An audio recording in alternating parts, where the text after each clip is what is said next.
Hey everybody, so Phorm has asked us to make a video kind of giving them a look into who we are, kind of the adversities we've overcome, the mistakes that we've made, and where we want to be in the future, and why Phorm.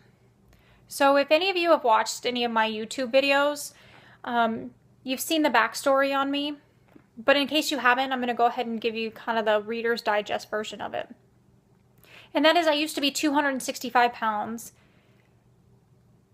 on 6 medications a day, suffering from severe depression, anxiety, and insomnia. Hell, I couldn't even make it through a grocery store without needing a cart to lean on. I couldn't go out in public because crowds and people sent me into a panic attack or an anxiety attack. I'd have to take a pill just to go out. But I tackled that fear little bit by little bit. When I decided to get up off my ass and do something about my weight, it started with 1.5 miles a day, 3 to 4 days a week. And I changed what I ate, or so I thought I was kind of changing my eating habits, until I plateaued in 2012 at 70 pounds, and I just couldn't get over that slump. So I started to really look at what I was eating and found that I was a comfort food eater. If I was depressed or even just a little anxious, I turned to food, and I could kill a pint in a heartbeat, or a row of double stuffed Oreos, because those were two of my biggest weaknesses, or a potato chip. And when they say you can't just have one, I couldn't just have one. Or I couldn't just stop at one scoop of ice cream. It was two or three cookies, sometimes 5 or 6. So I decided to stop feeding kind of that habit. I stopped buying the stuff and started making healthier choices and realizing that if I was depressed, so let me go for a run, or let me throw in a few more exercises to kind of just channel that depression. Am I on 6 medications a day anymore? No. Do I recommend you just stop your medications cold turkey? Not at all.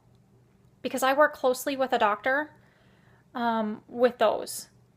She slowly weaned me off of them. And we watch it. I've learned to listen to my body. And I know that if I'm hitting a kind of a depression, that maybe we add an extra cardio workout into it, or maybe I just need a little bit more sleep. So I've learned to kind of channel that and get better with that. The anxiety has pretty much gone because I work out. I channel it again.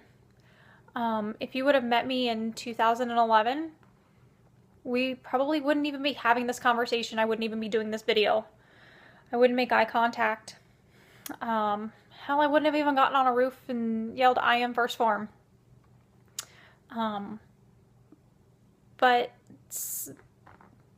it's what has made me who I am today, and I wouldn't change any of that stuff, because it's made me stronger. And I've developed the motto that what doesn't kill you only makes you stronger. So I think another mistake that I made was kind of running from problems or not facing issues at hand. Example, I went through a very bad breakup in November of last year, and I thought if I got in the gym for 2 hours in the morning, worked a 12-hour day, then turned around and worked out another 2 hours, that it would just all go away and I would heal that broken heart. Only that wasn't the case. You have to face the issues at hand. You can't run for them. They're never going to go away if you just keep running. So I've learned how to deal with that. I've learned how to face the problems head on.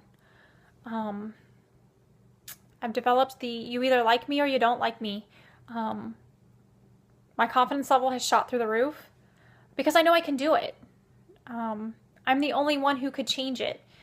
And I firmly believe that you are the only person who can change your future. You make your own story. So that's kind of what I preach to this day, if you will, is that you write your own story, you make your own future. Nobody can make it for you. And whatever story it is that you leave, is it going to be a good one? Is it going to be something somebody's going to remember? Or is it going to be something that they're like, oh, yeah, okay. And then in 2 days, you're not even a thought that crosses their mind. So I try to be the best person that I can each and every day. And I just try and spread that to everybody, to just be better today than you were yesterday. And if you can do that, it just makes it better. I always look at the glass half full versus half empty, and see the bright side in it. Where do I want to be in the future? Just doing what I do. And that's touching and inspiring people. Do I want to be competing? Yeah, I want to compete.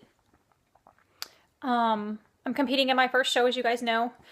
I think everybody knows that I'm competing in my first show in October. It's going to be more bittersweet than I think. It's not about winning any trophy or placing in the top 5. It's really more about coming from 265 pounds to where I needed to be show ready. And showing myself more than anybody else that I could do it. And yes, I have non-supporters. And I have people in my family who are some of the biggest non-supporters in my life. But I don't let it bother me anymore. There would have been a day and time it would have bothered me, but it doesn't. So yeah, so I want to be that person that can show at least just one more person what it's like. That yes, you can chase your dreams and to never settle for anything less than you deserve. So that's what I want to be in the future. And that the last remaining question is, why first Phorm? Because they're true. They don't bullshit you. They don't blow smoke up your ass. They're just down to earth, normal, everyday people. Give you an example. I got to meet Brian and Sal and Jason and Tyler. I got to meet all 4 of them on their way back from Gold Rush Rally. And they took the time to stop and meet 4 of us potential athletes on the side of the road, when they could have just honked the horn and kept right on going. But they stopped. They genuinely talked to us and genuinely cared. And the one thing that I took away from it that I will always remember is Sal looking at me saying, it's you guys that make us the company we are. And without people like you, we wouldn't exist. We wouldn't be successful. They kind of turn around and give it all back to us.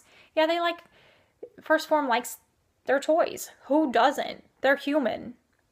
And they don't hide that. They don't act like they're better than anybody else. So why wouldn't I want to align myself with a company that is very down to earth and wants to change the way people perceive this industry?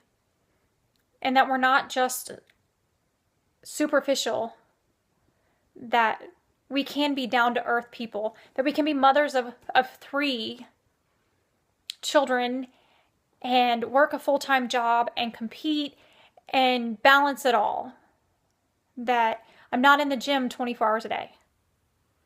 And that we're all human. And that's what I love most about the company, is they're human. Not to mention they've got a damn good product. And regardless of whether you guys choose me to be one of your athletes or not, I'm still going to love your product. I'm still going to support it. I'm still going to tell anybody and everybody that I come across about what an amazing product you have. So First Phorm, here it is. I hope this all answers your question that you've asked. And I really hope you pick me to be one of your athletes. Because I'm just me. I'm just a simple girl from Dayton, Ohio, who's learned that I can chase my dreams and never settle. And no matter what, life happens. It's gonna happen. So thank you for taking the opportunity to view this video and to believe in me. Because by signing on as an athlete, it means that you guys believe in me. So I hope I am one of those athletes to choose.